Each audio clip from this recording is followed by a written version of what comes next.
یزید بن معاویہ کے حوالے سے اکثر ان دنوں میں سوالات کیے جاتے ہیں کہ اس پر لعنت کرنا، اس کو ملعون کہنا، اس کو برا بلا کہنا، گالیاں دینا، یہ اس کی شرعی حیثیت کیا ہے؟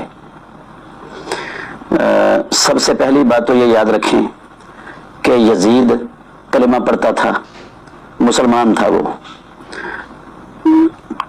اس وقت کے جتنے صحابہ موجود تھے، زندہ تھے سن 60 ہجری میں، ان سب صحابہ نے سوائے چند ایک کے اس کے ہاتھ پر بیعت کی تھی اور اس کو امیر المومنین خلیفۃ المسلمین تسلیم کیا تھا۔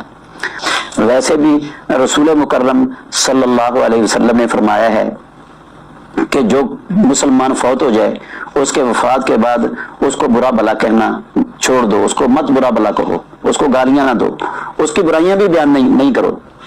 تو یہ اس کو گالیاں دینا، اس کو برا بلا کہنا، اس پر لعنت کرنا اور جھوٹے الزام لگانا کہ وہ زانی تھا، وہ شرابی تھا، وہ کبابی تھا، وہ ناچ گانے والا تھا، یہ سب جھوٹ اور دجل ہے۔ لیکن پچھلے کچھ عرصہ سے مسلسل میرے ملک میں کوشش کی جاتی رہی کسی نہ کسی طریقے سے یزید کا دفاع کیا جائے، کسی نہ کسی طریقے سے یزید کو قتل حسین سے نکالا جائے۔ اس حوالے سے جو پہلے کوششیں ہوئیں وہ بھی آپ کے ذہن میں ہیں، جو چند دن پہلے کوشش ہوئی وہ بھی آپ کے ذہن میں ہے۔ میری قوم کے نوجوانوں کے حافظے بڑے مضبوط ہیں۔ ہمارے ملک کے ایک ٹی وی چینل پہ ایک مذہبی شخصیت نے قتل حسین سے یزید کو بری الذمہ قرار دلوانے کی کوشش کی، لہٰذا ہمارا حق بنتا ہے کہ اگر اعتراض ہو ہی گیا ہے تو اب جواب منبر سے دیا جائے۔ اگر بات یزید کو چھپانے پہ ہوئی ہے پھر کھل کے حسین کی وکالت کی جائے۔ اگر آج یزید کے حامی نکل آئے ہیں تو پھر حسین کا ذکر بھی کھل کے کیا جائے۔ لہٰذا یہ جمع غفیر ہے، یہ صرف لاہور کا اجتماع نہیں، یہ پورے پنجاب کا نمائندہ اجتماع ہے۔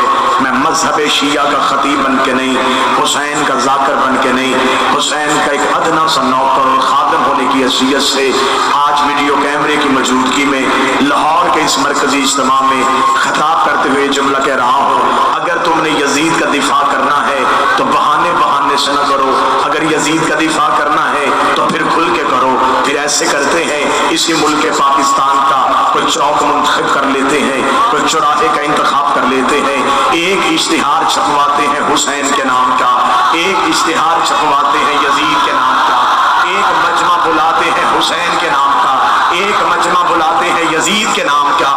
تو صرف ایک کام کر، میں حسین کی ماں کا کردار پڑھتا ہوں، تو یزید کی ماں کا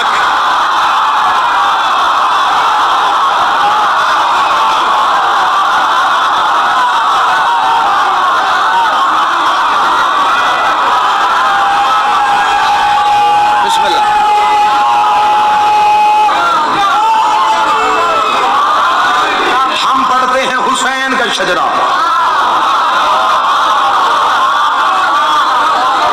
تو ہمیں سنا یزید کا شجرا۔ بات ہوئی ہے اب تیری طرف سے شروع، انتہا اب ہم کریں گے۔ اب تجھے بتانا پڑے گا جس کا تو نے دفاع کرنے کی کوشش کی، کھل کے آ، یزید کا دفاع کرنا ہے پھر پورے دن کا مسلمان بن،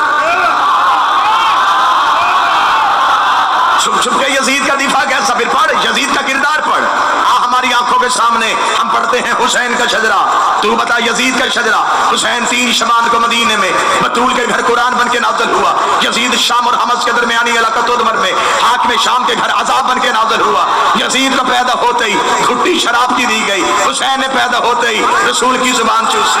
یزید کا نانا بجدل عیسائی خاندان سے تھا، حسین کا نانا سید المرسلین ہاشمی خاندان سے تھا۔ یزید کی ماں مسعود جس کے ناچ گانے کو پسند کر کے حاکم شام نے اس کے ساتھ نکاح کیا تھا، حسین کی ماں وہ سہرا تھی جو ایک لمحے کے لیے سجدے سے فراموش رہی، جس کے حیا کا نام قرآن تھا، جس کے نوکر کا نام جبرائیل تھا۔ یزید کا دادا ساری زندگی مخالفت رسول کرتا رہا، حسین کا دادا ابو طالب ساری زندگی حفاظت رسول کرتا رہا۔